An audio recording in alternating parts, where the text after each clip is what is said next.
Kalau dia adalah pencabut, mau dia beragama ataupun tidak beragama, mau dia politisi ataupun bukan politisi, mau dia anggota dewan terhormat ataupun rakyat jelata, entah dia kaya ataupun dia miskin,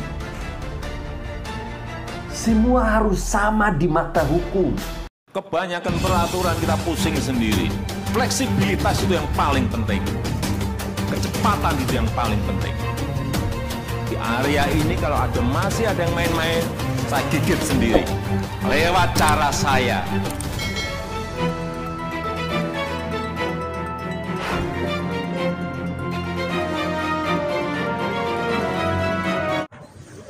Antar ke Polda nih Mbak Yai? Iya.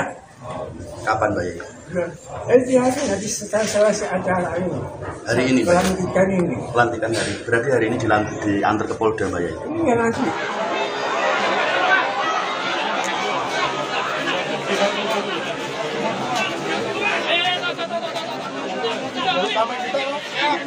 Assalamualaikum warahmatullahi wabarakatuh. Salam, salve, Om Swastiastu, Namo Buddhaya, salam kebajikan.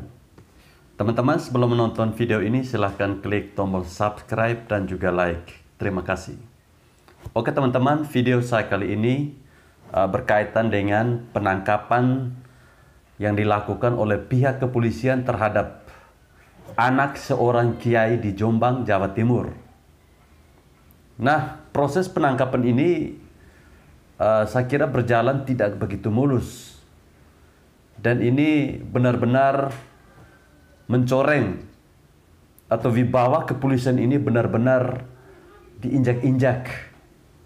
Kenapa saya katakan demikian? Proses negosiasi antara orang tua dari pelaku yang merupakan DPO selama 2 tahun. Ketika anaknya hendak ditahan, disitulah terjadi proses negosiasi yang berjalan alot dan menurut saya seharusnya polisi ini dalam menegakkan hukum tidak perlu adanya negosiasi. Apalagi ini kita harus bernegosiasi dengan orang yang sudah berbuat salah. Ini kan sangat konyol. Nah, saya kira apa yang dilakukan oleh Kapolres di Jombang itu salah sekali. Itu menurut pendapat saya. Semua orang bisa menilai bahwa harga diri polisi di bawah kaki kiai diinjak-injak. Mungkin teman-teman sudah nonton videonya di media kemarin. Hanya karena anaknya menjadi daftar pencarian orang dan ayahnya menolak, sehingga membuat Kapolres ini harus datang dan sowan dengan sopan santun yang terus-terusan kelihatan di kamera.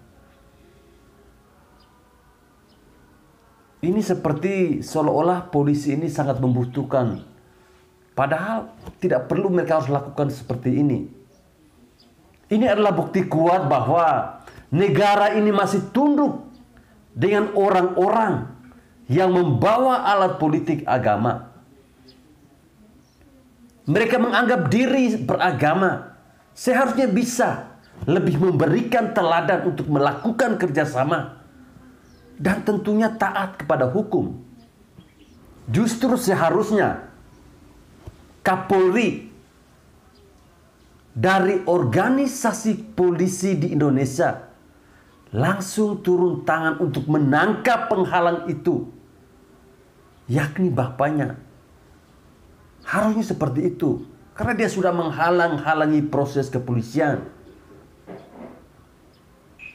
Sudah beberapa kali ganti Kapolres di Jawa Timur, masih saja belum selesai.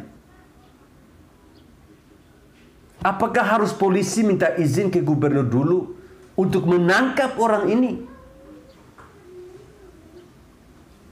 Saya kira yang menjadi hal terburuk dari citra polisi adalah ketegasan yang benar-benar tidak presisi. Harga diri polisi sekarang kelihatannya begitu rendah di bawah Kapolri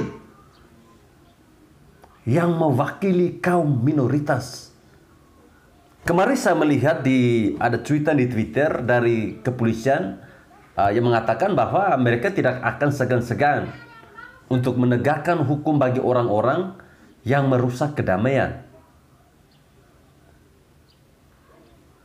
Pernyataan ini tentunya berbanding terbalik dengan apa yang kita lihat atas kasus yang menimpa Roy Suryo. Itu melihatkan bahwa polisi adalah tebang pilih. Saya membandingkan dengan kasus yang menimpa karyawan di Holy Wings yang langsung diciduk saat itu juga. Saya kira polisi berbenah. Tapi ternyata makin parah dengan ketundukannya terhadap tekanan massa yang beratribut agama. Ini harus dibenahi sesegera mungkin agar tidak ada orang-orang yang bisa mengambil kesempatan dengan menggunakan isu-isu agama. Untuk apa? Untuk lari dari hukum. Kekurangan ajaran dari anak Kiai Jombang itu harus diproses hukum.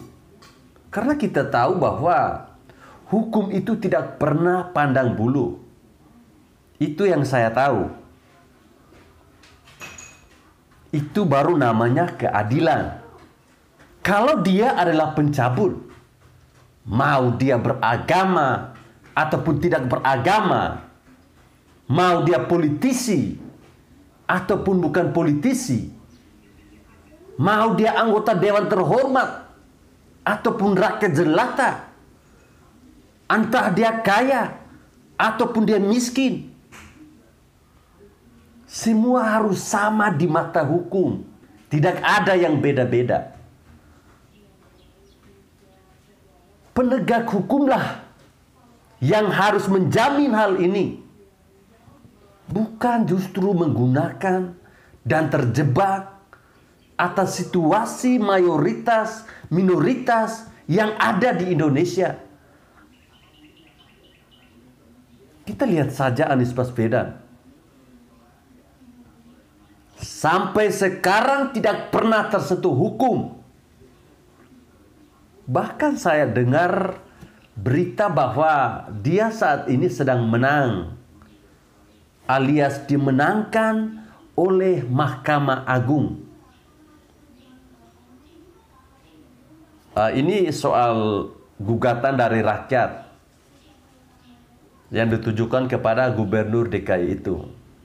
Inilah yang menjadikan saya begitu mengkritisi gerakan-gerakan dan juga kebijakan-kebijakan